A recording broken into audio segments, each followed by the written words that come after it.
it was a journey. Okay. It took a while. Before y'all got to that point, let's go back to 2017. We're working at the military hospital and we're just meeting. And you're bonding about attending HBCU and the PWI, and you're bonding about your hair. So how did you even get to the topic of forming the Everyday Fresh Club?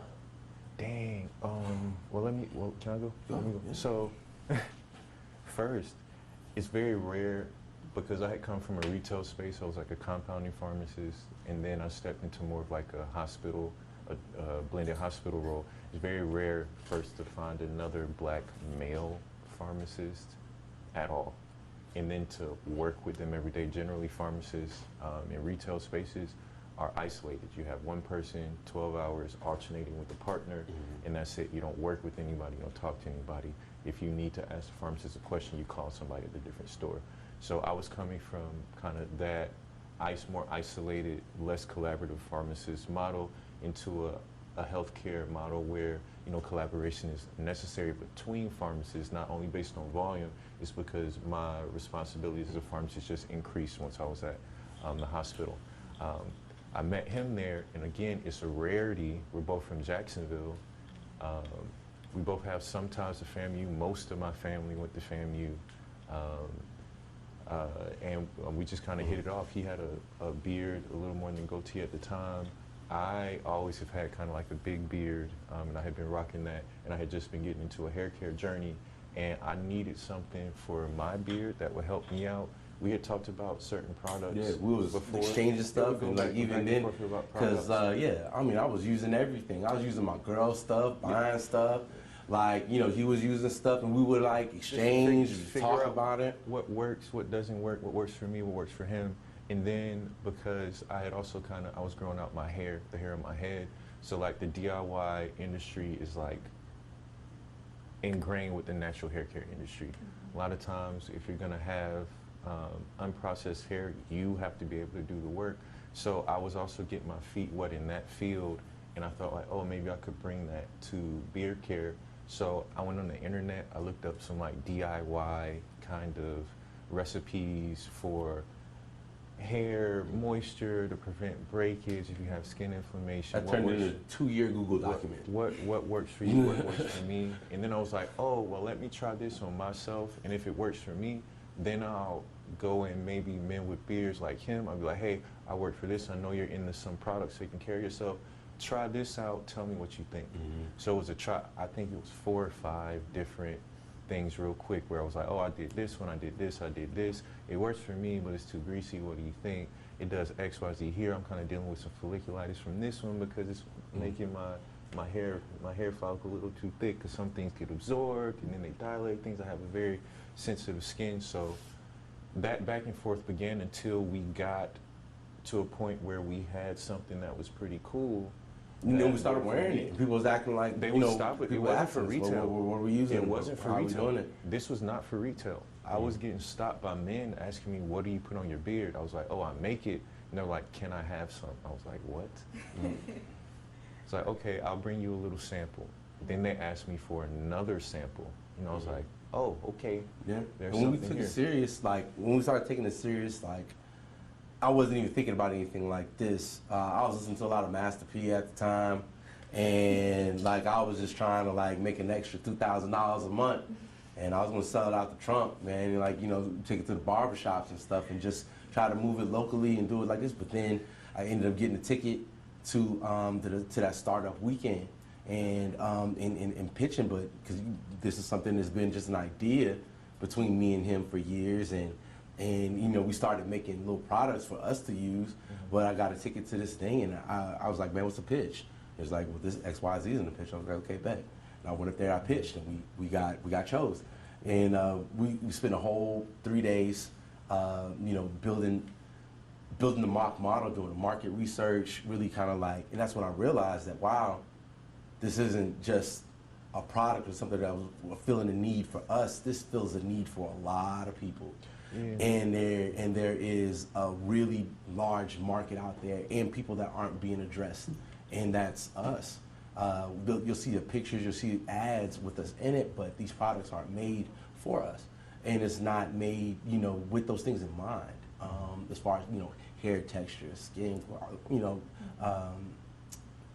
content, things like that. They're marketed to us, but they're not made for us. So there's space for that. And so it kind of just confirmed it, and been going ever since. You know, I think probably my favorite thing about the company is the fact that the ideation never started for retail or for money. It was to address a pain we were having. It so happens that other people have found value in. That just makes me feel, it makes me feel great about the product to be able to say, hey, I was trying to fix a pain for myself, that there are other people out there who can help alleviate certain pains that they might have been struggling with as well. Yeah, and this is where we're starting. So the next one's probably going to be like the shave box, addressing, you know, skin, folliculitis, you know, acne, you know, skin issues for young boys. You know, we definitely want to address more issues, but sometimes you just got to start where you're at, and this is where we were. And so now we got 3 products in a system together in a subscription box, delivered to doorstep monthly for $49.99. Okay, when was your official launch date? We did a soft launch for the product in March, the end of March 28th. We released our official press release in June.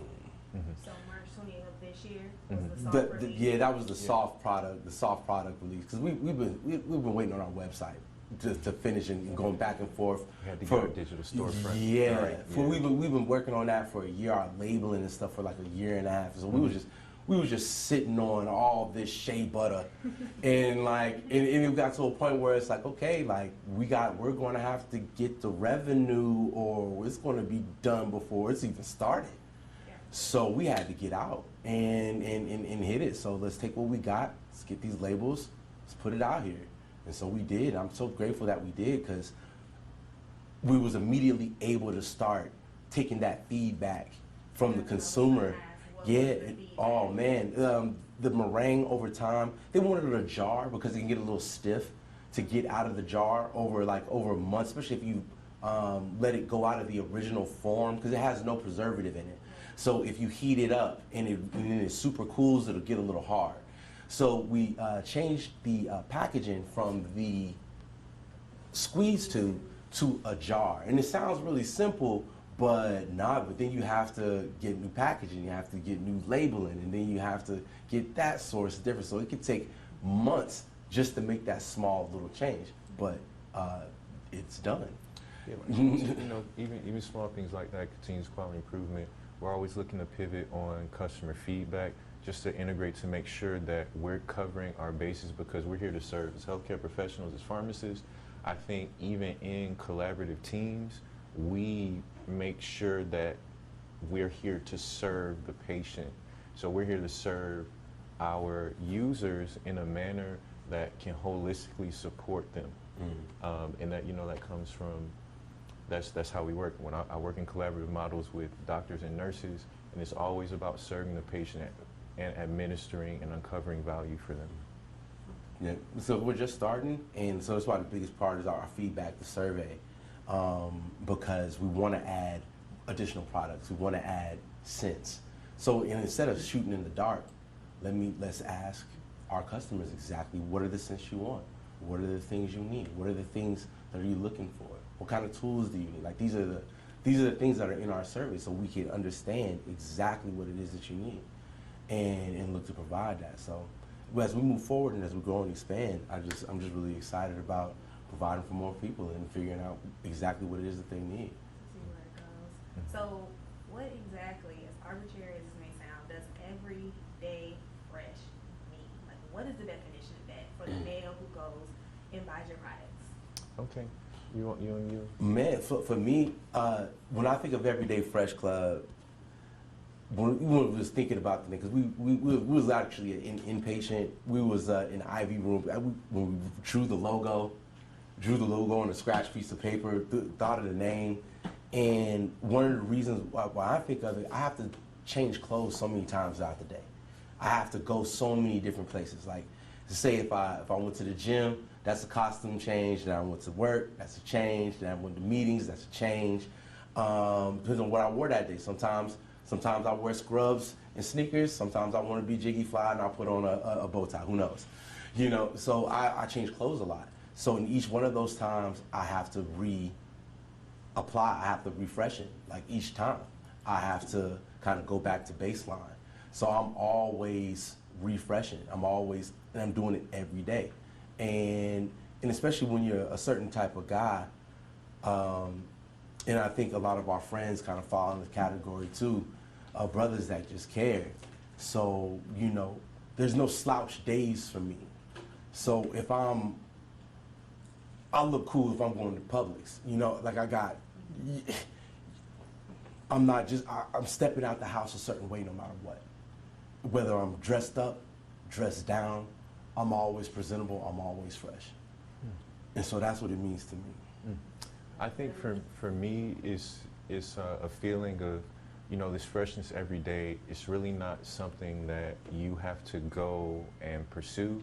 It's something that you already have within you that you may or may not understand. Like you said, these resets, having to change hats, having to change clothes, the accessibility and the understanding of like every day we're all walking through life wearing multiple hats. But in between that time, how much are we really connecting back to the 0 point, the freshen point? How much are we really carrying things from this walk to where we can forget that what actually is carrying our lives also needs to be taken care of, the freshen, the 0 point for me, to reconnect to yourself, to affirm that it is me out here. Yeah. I'm not, because you're carrying yourself through I'm all not these these things. costumes. We're not the costumes. Something to remind you that throughout all of this, prioritizing yourself as you go through wearing these hats every day, fresh start every time. Fresh start every time.